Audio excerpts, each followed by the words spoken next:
Assalamu alaikum. Welcome to this special live stream. We're going to be covering student activism when it comes to the Uyghur issue. Now that this is a humanitarian crisis at a scale unprecedented in our recent times. Now, when it comes to the Uyghur issue, obviously, a lot of people want to come forward. They want to volunteer. They want to support the cause. They want to contribute the best that they can. Now, what I wanted to do was actually introduce you guys to someone very special. And this is Louisa Greve from the Uyghur Human Rights Project. Now, before I get into her introduction and what she does, I think it's very important that you firstly share this live stream with everybody. If you can start to, post some of the links to this on Facebook, Instagram, Twitter, whichever social media platforms you have. The first question I really want to address is how many people here who are live right now, and some of you are already commenting, how many of you here, wa alaikum salam, how many of you here are actually students? By that I mean at formal colleges, universities, or in high schools. So can you please let me know how many people watching right now are students? Because we have something very interesting for you. Oh, wow. Louisa is already much quicker than I thought. Welcome. Good morning, everybody. It's morning time for me here in Washington. Oh. No worries at all. We had a bit of a confusion. It's fine. I was going to give you more time. I was just warming up to the audience to the Uyghur Human Rights Project. Wonderful. But welcome. And it's early morning there in DC. And sort of mid afternoon here in the UK. And I was just trying to gauge the audience, how many people here are actually students. And the good thing is, like I sent you a screenshot this morning, that many people are actually interested in volunteering. So let's get started. Louisa Greve, just a very quick introduction to her. She's the Director of Global Advocacy at the Uyghur Human Rights Project. Miss Louisa Greve, previously she was the Vice President for Programs and East Asia Director at the National Endowment for Democracy, with past experience at Special Olympics International, the Cooperation for National and Community Service, and the United Nations Development Programme. She's an experienced non-profit advisor and an expert on human rights in China, having traveled and worked in China since 1980. Her first visit to East Turkistan was in 1988. She currently also serves as Washington Fellow for CSW, an advocacy group promoting freedom of religion or belief for all peoples and faiths. Ms. Greve has served on the Amnesty International USA Board of Directors, the Virginia Advisory Committee of the US Commission on Civil Rights, the International Advisory Committee of the Coalition to End Transplant Abuse in China, and the Liberties Promise Board of Directors. She is the author of several book chapters on ethnic issues and human rights in China, and has testified before Congress on democracy in Asia. Welcome, Louisa, to this live stream. Very happy to be here with your listeners. Brilliant. So I know this must be laborious for you to hear a long introduction, but I'm very keen to introduce you to the British audience and also the audience watching from other parts of the world, especially all of the university students that have reached out. So I'm really happy. I mean, universities from Texas to the University of Cambridge, different students from different bodies have messaged me about this live stream. So what's most important, I think, right in the beginning is just before we get into the questions about what is the Uyghur Human Rights Project and how you got involved. This is obviously a very sensitive topic, you know, criticizing a government. And something, a bit of an elephant in the room is that usually when there is criticism of the Chinese government or its policies, there is a sort of response that this could be a sort of segue to xenophobia. And I wanted to get your thoughts on this because you're a person of Chinese heritage and you're the most active Uyghur activist that I know in the world. So, how do you see these things? And do you see criticizing the Chinese government as a segue to being xenophobic? Well, I'm pro-Uyghur. I'm not anti-Chinese. And that's what I invite everyone to do. And in fact, I've worked to support the human rights of Chinese people my entire career. Yes, I am of Chinese heritage, and that may be a little bit interesting. I was always a do-gooder, like all of your listeners, but I didn't, the reason I really got so passionately devoted to Chinese human rights is that when I was 14 years old, my family got to visit my relatives in China. They'd been separated for 30 years because of Mao Zedong's closed door policies and persecution of all my relatives because they were educated. And as you know, Mao sent students and intellectuals and professors were sent down to the countryside.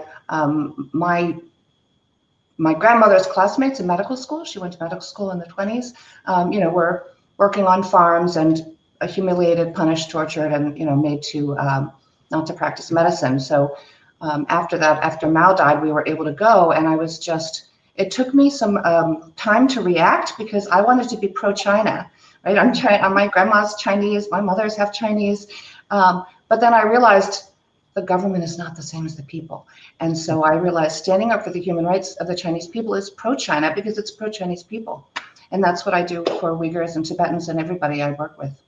That's a really beautiful answer, because criticizing the Chinese government and its policies is actually defending the rights of Chinese citizens. That's I think, a very important narrative, because definitely I feel like the left, some sections of the left, not obviously all of them. We have people like Owen Jones, who recently, he's a Guardian journalist, and he's been writing on this issue that the left should be more vocal in speaking up for the rights of the Uyghurs. And there's no necessary link between criticizing the Chinese government and general xenophobia. So also I'm interested in, when I was speaking to you yesterday, you were speaking about, your own family, has faced, racism when it entered the United States. So obviously, you've been witnesses to that. So that's the last thing that, someone like yourself would endorse.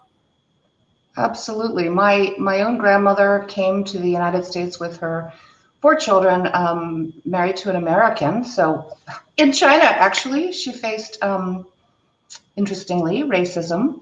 A lot of people would have nothing to do with my grandmother and grandfather because they married outside of their race. Yeah. The foreigners, the white people in China, thought it was incredible that he married a Chinese woman. This is in 1928.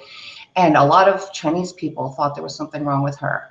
So they had faith. They're a deep religious faith. They're actually Christian. And they just said, God believes all people are brothers and sisters. And if they can't accept it, that's it. So they were pioneers in having interracial marriage in the 1920s. But then when they came to the United States, my grandmother actually had been a doctor, as I mentioned. She ran her own hospital in Guangdong province. And when she got here, she didn't have qualifications, and there was no way she would be able to qualify. So she scrubbed floors in Chinese restaurants for a while. Eventually, she was able to work in a hospital because a very kind, medical director said, "Fine, I know that you're really good with patients. You can do things that, she'd been very low-tech hospital she had in China in the 1930s and 40s. So she was very good, but she worked as a nurse's aide. So, and she accepted that, but she never lost her pride and her dignity. And, I just know what it means to, American anti-Chinese racism is certainly part of my family's history. So, again, I'm pro-human rights. Brilliant. And, this is such a important, I believe, note to begin on, because not only is it that you're going to be sensitive to that issue, it's not simply the case that you just started activism against the Chinese government and its policies just yesterday. I mean, you've been involved, since pretty much the 80s. So I'm interested in knowing, obviously a lot of students are watching from British universities and also others across the world. I'm interested in knowing from yourself as a veteran student rights activist that, why is this important? Why should students, amongst the other demographics that can be involved, why are they in a way special when it comes to activism? And what got you involved in activism, and why do you think it's effective? All right, here's going to be another old story. I hope it doesn't feel too old to No, bring absolutely. students. But one of the victories of global student activism was helping to bring down apartheid in South Africa. Brilliant. Yeah. That was my introduction to direct action activism. I was arrested 3 times for civil disobedience as a college student in New York State for protesting apartheid in South Africa, right? Legalized racial unequal status, right? Unequal citizenship. And that was the campus movement in the United States was started at Columbia University, and I was at another university, and we got started. And why did it help? We were able to not only raise awareness and express our solidarity with the people of South Africa. In those days, the non-white races, colored, black, and other. But those were the terms used at the time. I'm not endorsing those terms. Yeah.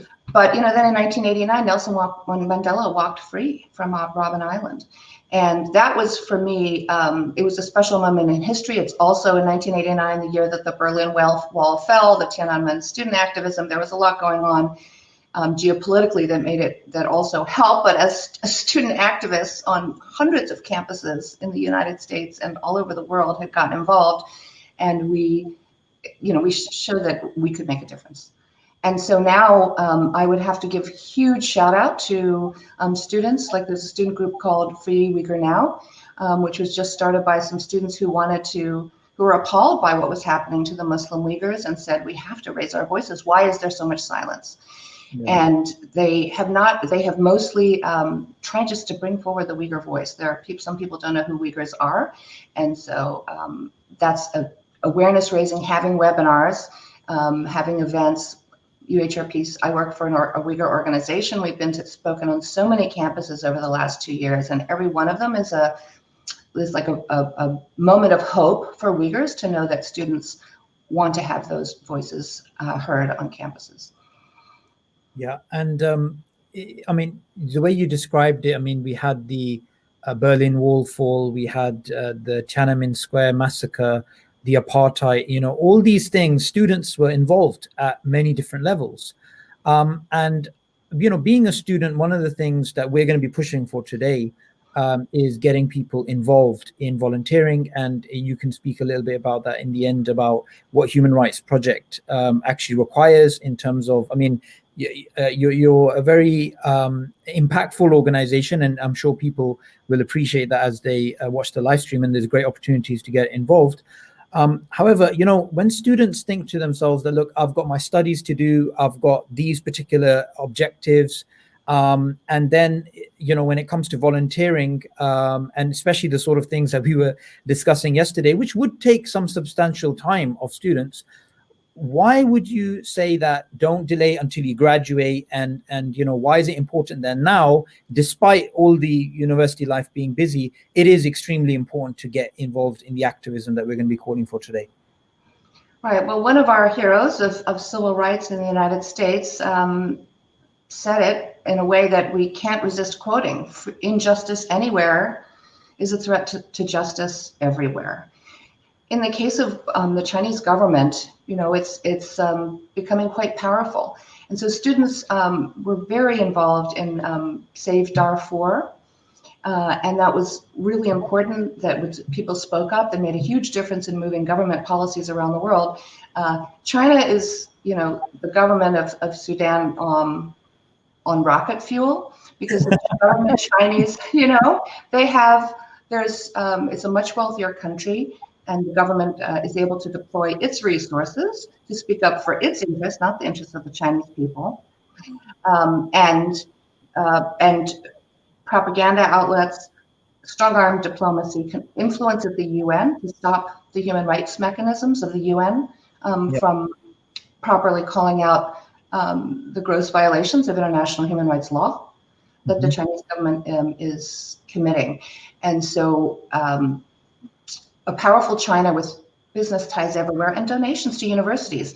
I would love to see UK students take a look at the Chinese companies and Chinese government programs that are supporting UK universities. You know, UK universities are, didn't students have like a gigantic protest about the tuition going up? Yeah, yep.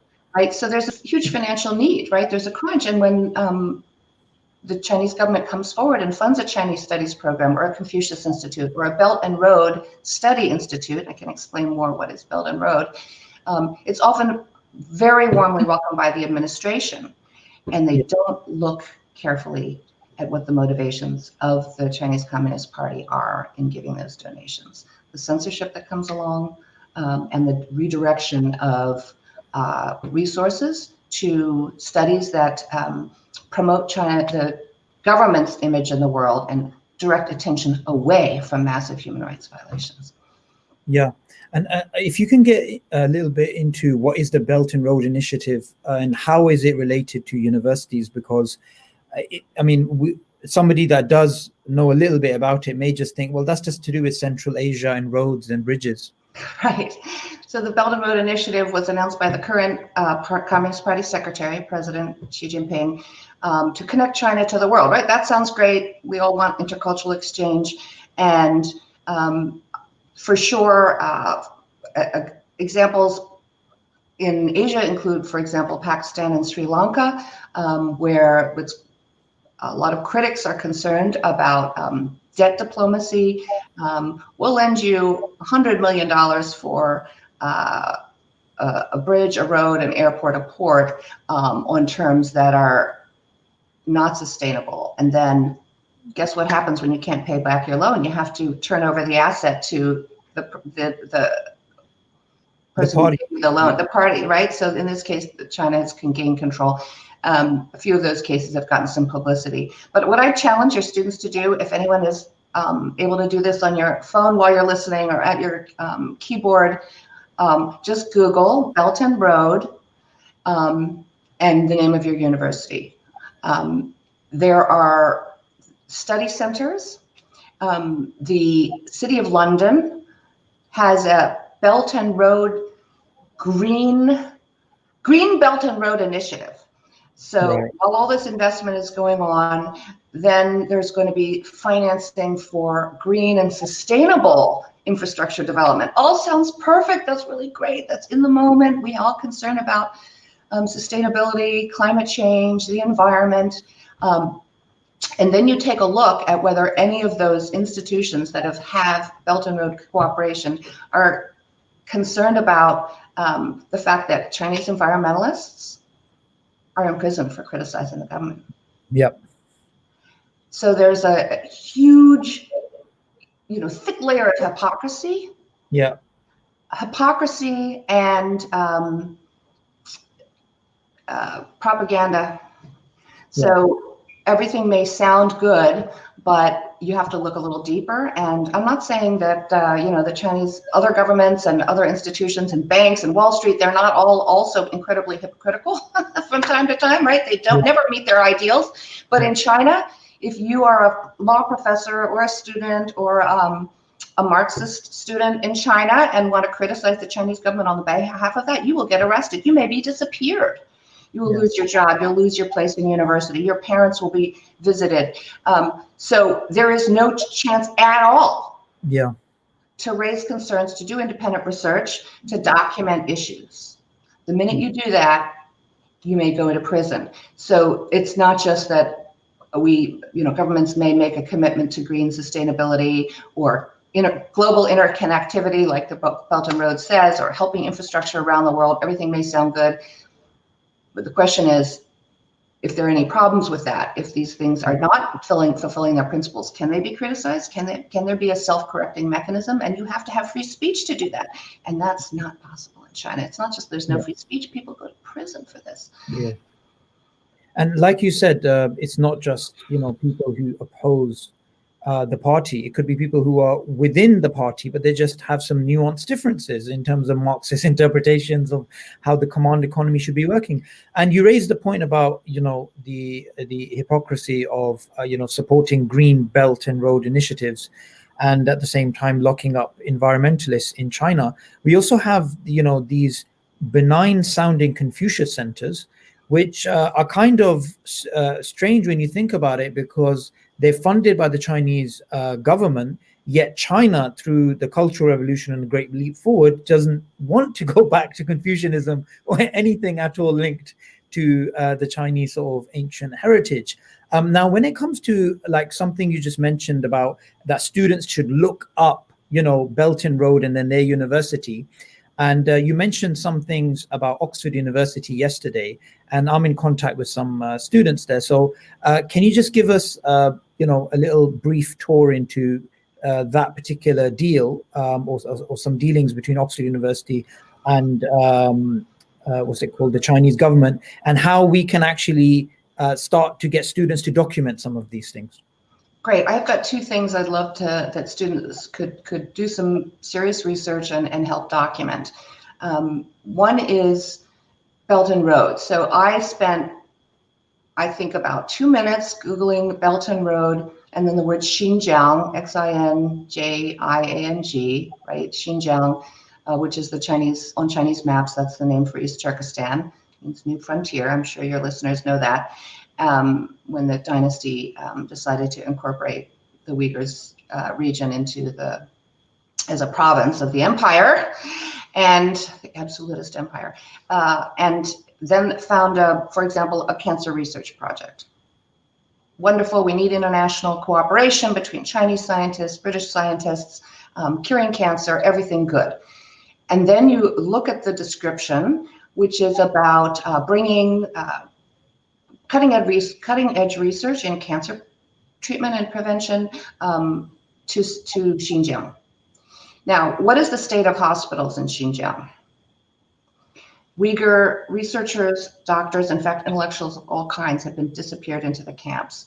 Already more than a year ago, my organization, the Uyghur Human Rights Project, found the names of at least 435 people known by name or well documented to have been simply taken away with a black hood over their head and disappeared.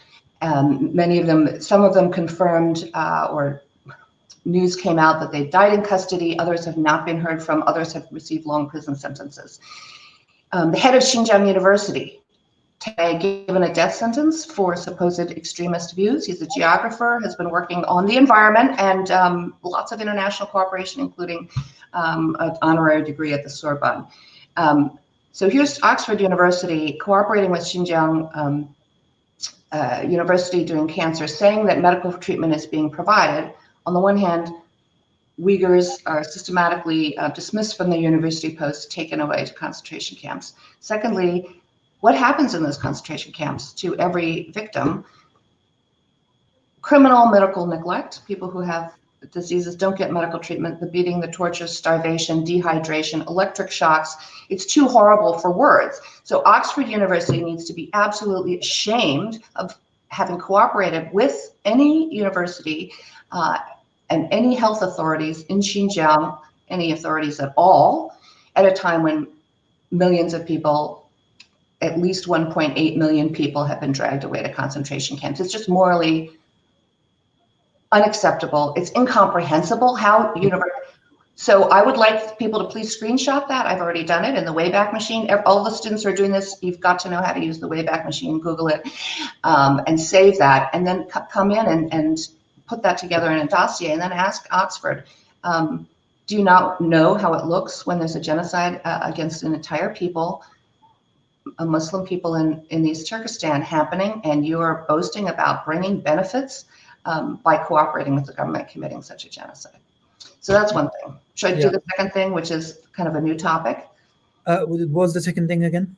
Should I start with the new kind of investigation that I think students could do. Yes, yeah, absolutely. Yep. So how is this possible in the modern world that so many people can simply be taken away from their homes with a black hood over their head? Yeah. Well, there's total surveillance, as people know. And what are the companies that stand up these systems, right? It requires the private sector in China. So I want to give the names of 3 Chinese companies. The first one, everybody knows, Huawei. Yep. And we'll try to provide a link to the documentation. The Guardian is one of them, documenting how Huawei has provided services to the Chinese government's total surveillance of Uyghurs to control them and make sure and surveil them and find out if they talk about religion on their phone or if they called a relative abroad in the UK, the US, Australia, and so on. The other 2 companies are Hikvision, just H-I-K, and then Dahua, spelled like it sounds, Dahua. All 3 of these companies have supplied surveillance systems, and Dahua and Hikvision are notorious because they supply a lot of the cameras installed outside mosques to see who is going in and out, to punish people who prayed, like 1.5 billion, Uyghur, other Muslims around the world, and even inside the concentration camps, a few witnesses who've survived and come out say there was a camera everywhere, at least 2 or 3 cameras in the room, horribly crowded room. You have to go to the bathroom in a bucket there. No showers, not enough room to sleep, horrible situation. Later, they built more prisons, so it's not as crowded. Those companies sell their surveillance systems around the world, including COVID-19, right? Suppose these temperature checks where you have which people are trying to install for public health. If your university has any kind of security cameras, which, that's the way things go these days, everywhere has security. If any of them have, the Hikvision or Dahua brand name on them, that's a cause for huge alarm, because now this university is paying and helping these companies profit from UK students, protecting UK students from security threats. And those are the same companies committing a genocide, and the alarm has to be raised. Yeah, that's absolutely unbelievable, and it was shocking when I heard this from you yesterday. And considering that students at Oxford and others are very vocal about things like roads must fall, because of the slavery in the past, and Black Lives Matter, and these things which students are obviously at the forefront of. And at the same time, there's a huge elephant in the room, which is that the very same tuition fees that you're paying and the university that you are attending is actually party with a live genocide. Let's put aside, the historical things that have been happening. I'm sure you're aware in Oxford there's a big what's it called? A big issue about the statue of Rhodes. But live right now, these things are happening, and there's surveillance technologies in your own universities from the very same companies who are committing these types of crimes in Chinese-occupied East Turkestan. Now, you mentioned, the Uyghur Human Rights Project. I should have asked you this earlier. What are the objectives of the Uyghur Human Rights Project, and how did you get involved? The Uyghur Human Rights Project conducts research-based advocacy, so documenting what's happening. Of course, we know that a lot of what has happened over the last decades, the Chinese government tries to keep hidden, and there's all kinds of censorship. As we said, those who try to investigate these things can be punished by the government. So that was the need for the project originally 15 years ago. Now, of course, it's fighting a genocide, always through documentation. And that's certainly my concern, that at all times student activism must be based on documented evidence, and that's certainly on complicity, right? So if you want to call out a UK government or a UK university or business for being, for assisting the genocide or being complicit, of course, it has to be based on well-documented facts. So that is really key about research-based advocacy. And what I got involved because I've been working on human rights for all peoples in China. And in fact, as we talked about at the beginning, it's not just me. Can I tell you this little story? I recently found out my grandfather, who was an American who went and lived in China and was a teacher for 40 years and married my grandmother. He was advocating, I have these, I wish I could show you these little pamphlets that he typed up, or he actually had them typeset because he was a typesetter. That's one of the things he taught students in China was typesetting and printing.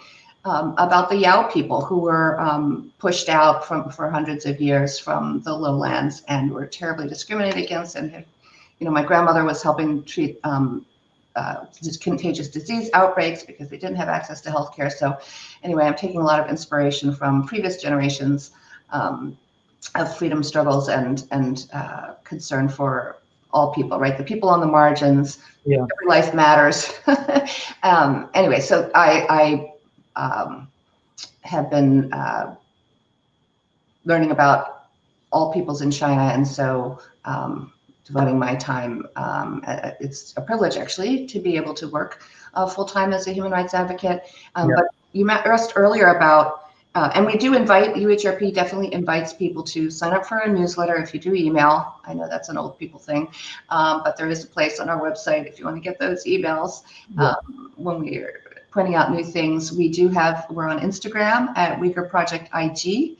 We're on Twitter at Uyghur Project.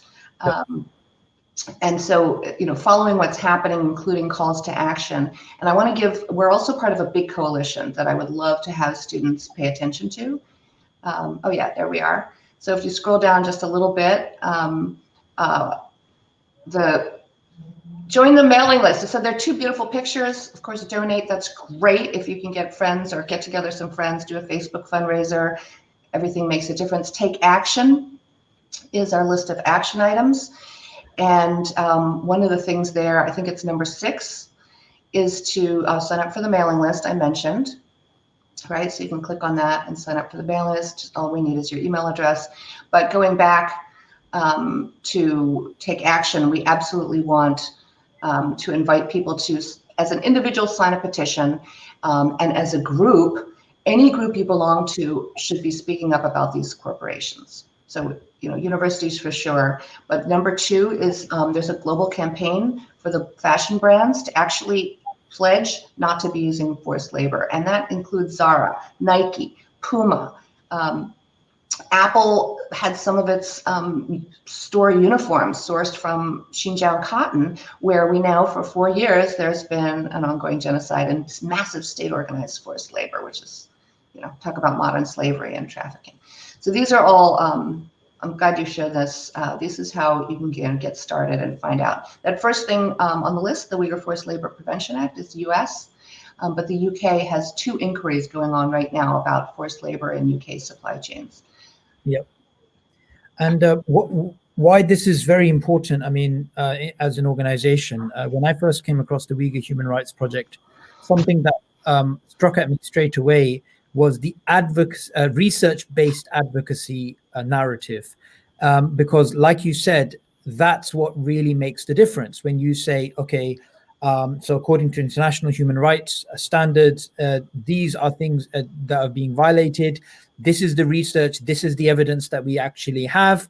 And, something we spoke about yesterday was, we have sensational news, a child being beaten or something. Oh, this is in China, this is terrible. Like, that's just noise. You have to have things documented. You have to have things verified. And sometimes even the spread of fake news can actually then immunize, future potential stakeholders and volunteers, because you're sharing information which is not valid. Now, before we get into how people can volunteer, and definitely, one thing which I am very keen on is there are so many different things that students can do to actually, gather together funds and donate to the Uyghur Human Rights Project, because you have to remember that research and full-time researchers and these types of things. It's incredibly difficult to actually do these things. You need full-time people. I try to keep in tune with everything that's going on in terms of the Uyghur issue, and a little bit where I can delving into some research.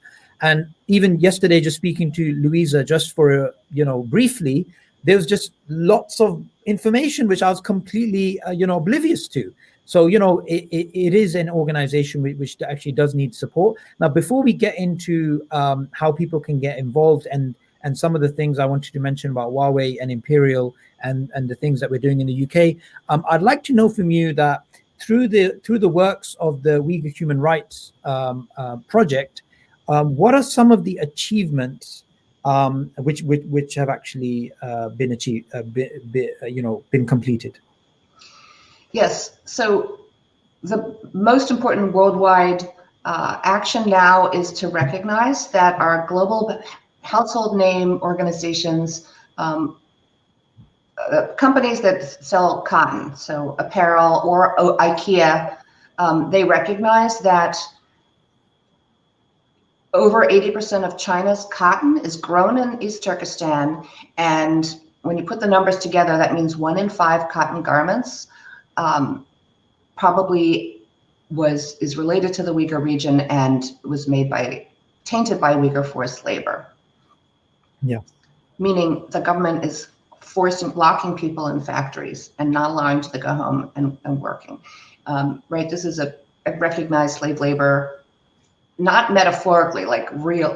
This is literally what's happening. It's just like what the German government did in World War II, right? Slave laborers working on infrastructure in factories. So that's what's happening today. And we have a global trade, right? Does IKEA even know? And does Zara even know? Does H&M even know whether they're violating their own ethics policies and their own commitments to sustainable commerce?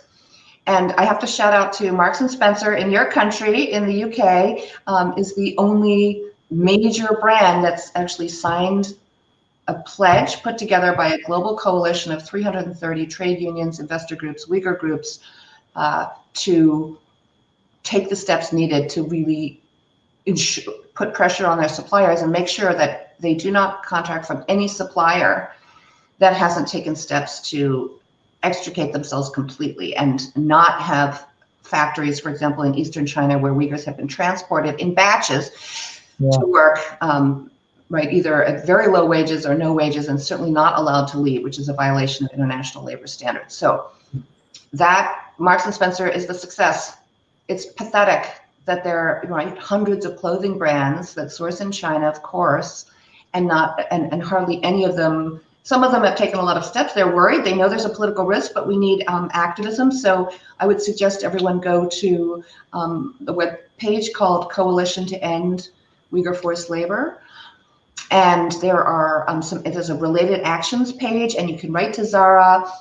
There was a successful action to write Marks and Spencer's, M&S, and that worked. But there are others that need to hear from people that their brand is in trouble if they continue to be complicit in this ongoing genocide. So that's one area where there's been success, and governments are now acting. And the UK Parliament has 2 ongoing inquiries right now, launched in September. It takes them a while to look at supply chain. So if you look under related actions, you'll see some action options for people to get more information, criticize the EU-China investment deal. Governments all over the world. So that is the main success. Certainly, Uyghurs are, they're entering their 5th year of a genocide. They started in 2017 to have this round them all up. The exact quote from the government is, "Round up who should be rounded up."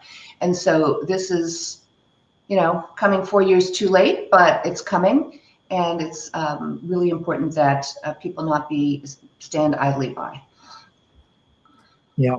And it's really incredible that students who have a massive purchasing power, that they are unaware that, while they are, protesting about, Black Lives Matter and, all sorts of things which students are involved in, they may be wearing clothes made by slave laborers, right? Because some of the brands that you mentioned are actually popular with students, and kudos to whoever is well done to whoever is brands like Marks and Spencers, who are obviously not not allowing their supply chain to be tainted. However, those the rest of the companies which are they need to be aware that actually they will be boycotted.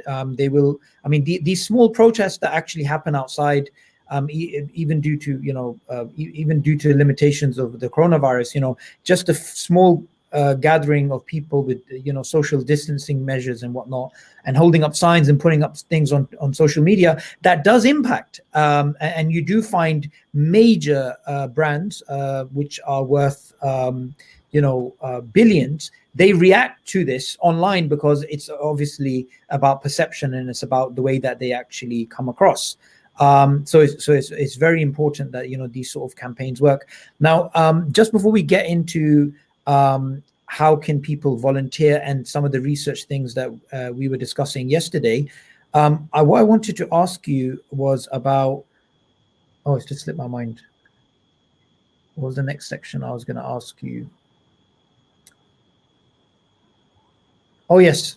So when it comes to the Imperial Huawei deal that we were speaking about yesterday, so we were saying that Huawei has been working on technologies to detect faces which look Uyghur, and they have this £5 million deal with Imperial University London, and this is to actually.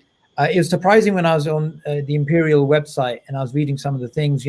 Imperial sees itself as a premier partner to benefit society, and this type of language being used, and it's really right at the heart of the issue. Is it's not just working with any Chinese party. We're working with a party that's been complicit in the oppression of the Uyghurs. And so, what we're working on in terms of right now is a petition, and also just creating some social media energy in terms of, highlighting this issue so that Imperial can take some actions. What I wanted to know from you is, in regards to this live campaign that's going on right now, what would your advice be to students in regards to this particular deal that's going forward? It's incredible to that this is happening. Absolutely encourage this. I think the key is to pay attention to the university's own documented pledges. So does the university have an anti-trafficking commitment, a statement on modern slavery, a statement on sustainability, right? I don't know anything about Imperial College, and there may be programs to study these, so that's one thing. Know which departments are studying these as an academic subject matter, which offices, and there may be more than one campus, right? Which are the offices in charge, and then try to deliver information to them and do it in a way that doesn't accuse them, but raises the concern that the university is risking violating its own policies. So that's one advice, is to demand justice, to be pro-Uyghur, but to recognize that, like you were saying before, that you're studying this, you're the host of Talk to East Turkistan UK, and you can't know everything. So assume that people may not have the data, and then provide them the data in a way that says, we trust that once you have the data and you compare it to your policies, you will realize that this is a mistake, and then you can make restitution. So my idea from students is, of course, you have to raise your loud voice, and you have righteous anger, so be angry about that. But then in addition, try to individually get information to the right offices, especially if you show your familiarity with what the standards are. You're not just bringing up a new standard, you're saying you're already committed to this. So, and then looking at UK laws that may require this. And so that's what's being debated, of course, in the Parliament right now, is stricter laws on forced labor imports and so on. So explaining to Imperial administrators and decision makers, this law is under debate, heated debate, may be coming. There's court ruling, of course, on whether the UK government can forbid business with genocide countries committing genocide. That's coming. So in a sense, the students may be seen by an administrator as they're making a fuss, they're so angry, what can we do? Nothing will help. Some group of students might want to position themselves as, we're assisting the university to prepare for new regulations and new requirements that are coming down, and to make sure you have proper information. So you can kind of be the good guy. So I would suggest some students who want to do it, play the good guy and say, we're supporting you living up to your own legal obligations and ethical obligations. Yeah, that's some really good points. In fact, I hadn't actually thought about, firstly, like you said, look up the university's own standards in terms of anti-trafficking and see, and purely from a compliance point of view, say, well, are you being compliant? And then secondly, actually act like the good, well, you should be looking out for the best interest of the university as well, and say, well, we just want to make sure the university is up to date in terms of this upcoming issue. And what I think is important, and I really like the way you put that, is that you're asking students not to just be, not to just antagonize the university, but actually, give them a route to actually solve this issue. So it's not just about us versus them. It's actually, you're committed to the values that we signed up to as students, and the values of the wider society. And these are not, dovetailing with anything the Chinese Communist Party is actually doing. So, let's work together to ensure that this doesn't happen. I think that's a much better narrative than, simply sending angry emails or this type of thing. And I think that's a very powerful thing that you said there, that we're giving the university if you like, a route to be the good guy, to simply say, well, we didn't know. And now we know, and we're not actually going to do this. And the other thing which you raised, which is good, is that it is true that within the same university, and I wouldn't be surprised. I mean, this is a live campaign going on right now, but I wouldn't be surprised if some of the administrators and some of the lecturers and professors at Imperial College are not aware of are aware of this deal. It could be they simply just don't know, and they would be, in fact, surprised that this deal is actually going forward.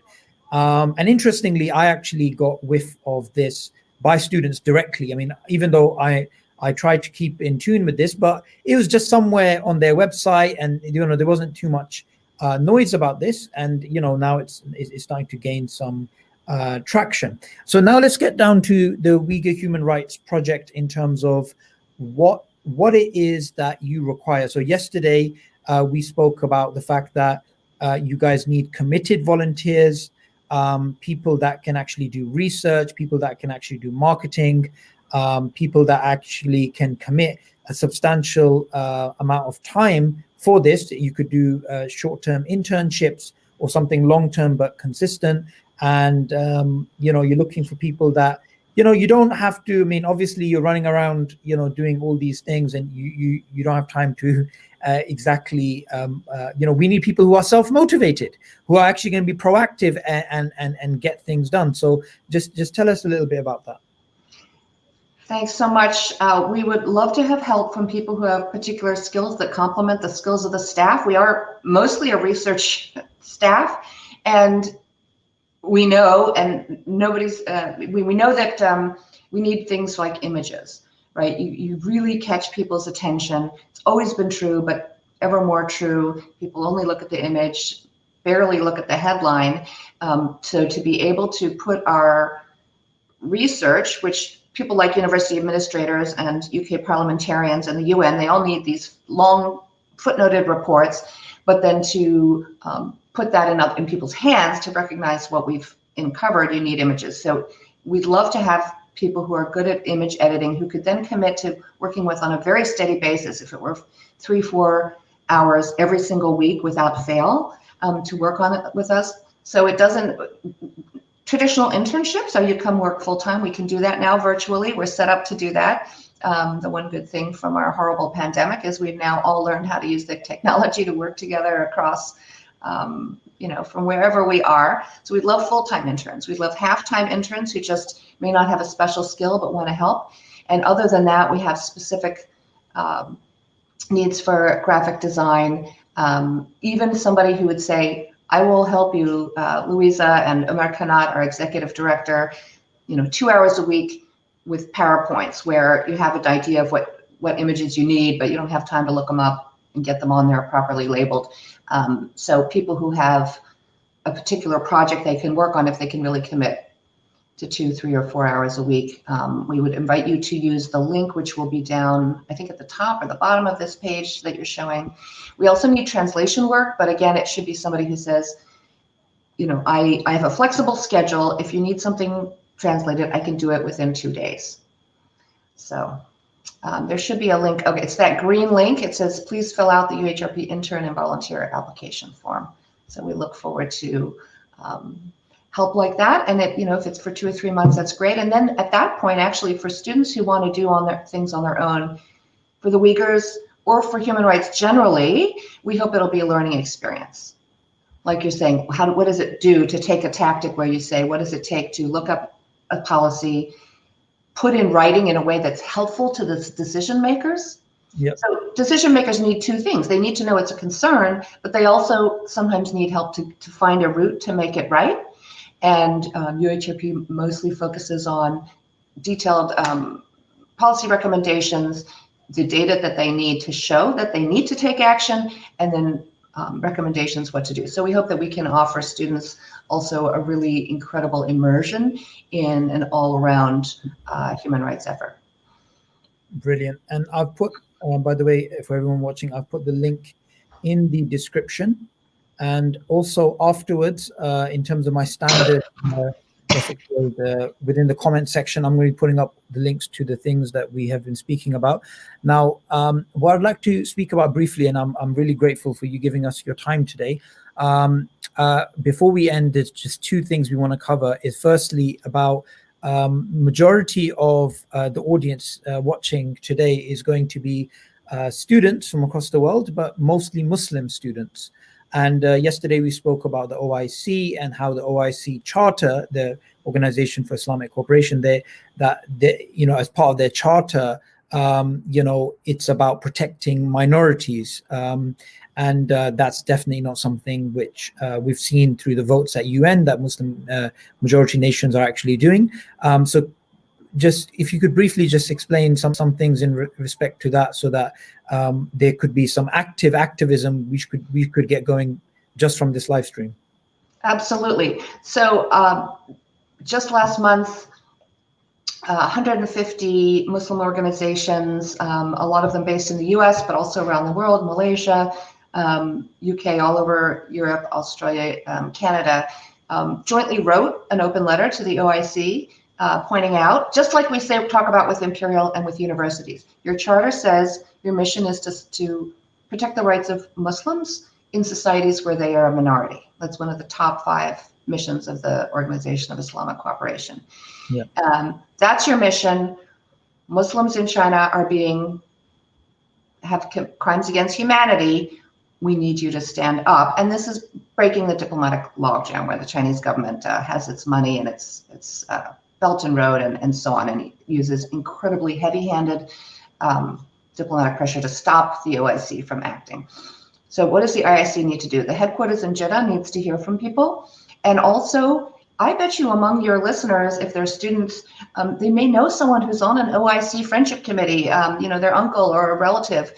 Find out put together information about what's happening to the Uyghurs, try to get it in a language that's usable for them. So whether it's French, English, Arabic, or another language, and say, look, I found this article in French.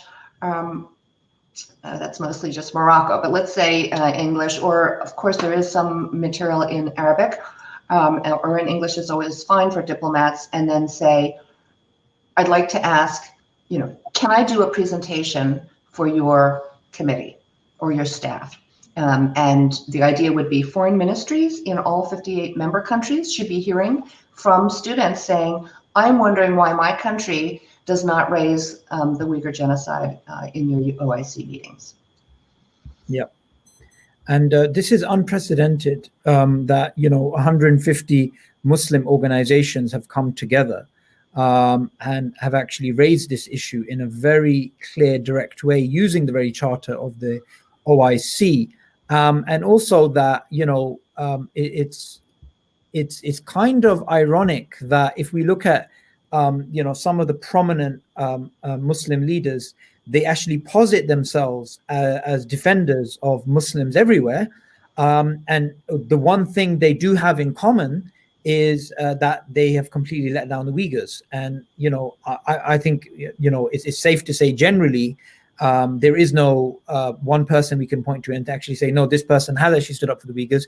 In fact, when it comes to votes at the UN, or when it comes to just general criticism of China, we've seen deafening silence, and that's something that I think Muslims should be enraged about, and they should be taking their governments to account. Now, we've covered quite a lot. I definitely want to bring you back again because I think it's there's too much information in your brain to be downloaded just within an hour. But just before we end, so one of the things I spoke to you about yesterday, Louisa, is that we're working on putting together a chart of British universities. So we have the UCAS system in the UK. So students every year, which universities are doing well, which university has, what's going for me, what do I get? And that's the sort of, people use those sort of factors to decide which university they go to. And students are stakeholders. This is very important. So all the students watching, you guys are stakeholders. You're not powerless. You are the consumers in the supermarket, right? You're the consumer is king here. So what we want to publish, God willing, is a chart which has different British universities and their links with the Chinese government and with Chinese companies such as Huawei, and to give a red, amber, and green system, where the red is where they're in the red, so they're pretty much in bed with the Chinese Communist Party, and then amber where there's some concerns, green where they're in the clear, and to use this as a way for students to be able to, high school students to be able to look at and say, well, I'm not going to that university because they have dealings with the Chinese Communist Party, so I'm going to go to this university instead. And we're going to focus on getting this information, systematically put online in a way that's statistically robust, and that, from a quality assurance point of view, is nothing that they could actually challenge. So I just want some of your thoughts in regard to this project and volunteering for this project. It's a fantastic project, totally endorse it. And again, this is a pro-Chinese people, pro-Uyghur people, and pro-Tibetan people, pro-Inner Mongolian people, pro-Hong Kong people effort, because we really, as students, you don't want to be going to a university that is somehow very oblivious to the fact that the Chinese government is systematically imposing censorship. Academic freedom is absolutely non-existent. And as I said, there was Marxist students were looking at labor rights violations and critical, and they themselves lost their university places. So whether you're right or left, you should be, obviously, we're all united in academic freedom. So to be involved in a university that has programs that fully cooperate with a government, the Chinese government, that's imposing academic, doesn't respect academic freedom, arrests intellectuals, has committing a live genocide, all of these things should be of concern, but it's not an anti-China message. And so that'll be the trick, and getting the data there, including the censorship on campus, the pressure on Tibetan students, the pressure on anyone who organizes a panel to criticize China. So it's pro-freedom, not anti-China. Absolutely, absolutely. And I'm really glad that you mentioned the Tibetans and the Inner Mongolians and the Hong Kong people as well, because this affects everybody. So even though today, we've introduced it as Uyghur activism, in essence, it's for everybody. It's just that the Uyghurs are getting the brunt of it. But I mean, and I've said this many times publicly before, and it's worth repeating again, the first victims of the Chinese Communist Party are actually Han Chinese citizens. And before we get to other ethnic groups. So it was a pleasure, Louisa, having you. I definitely want to bring you on again. And any last message from you before we end? Hats off to you and your listeners for really standing on the side of justice. Thank you.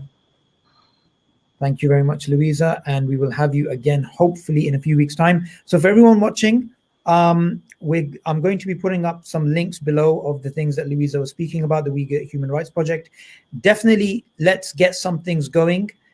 So, donations for the Uyghur Human Rights Project, volunteering if you want to contribute, and in terms of some of the tips and tricks that she actually spoke about, how to do effective student activism. Straight away, like we do on this, on my other live streams, if someone can actually take some timestamps and put them in the comments, so other viewers who watch this later can actually benefit as well. And my last message is, we are going to be starting this project to do with the universities and the information that we need, God willing, this week. So anybody that wants to volunteer, make sure that the links in the comments below when it comes to the volunteering form, that you also fill that out. Thank you very much for listening. Assalamu alaikum wa rahmatullahi wa barakatuh.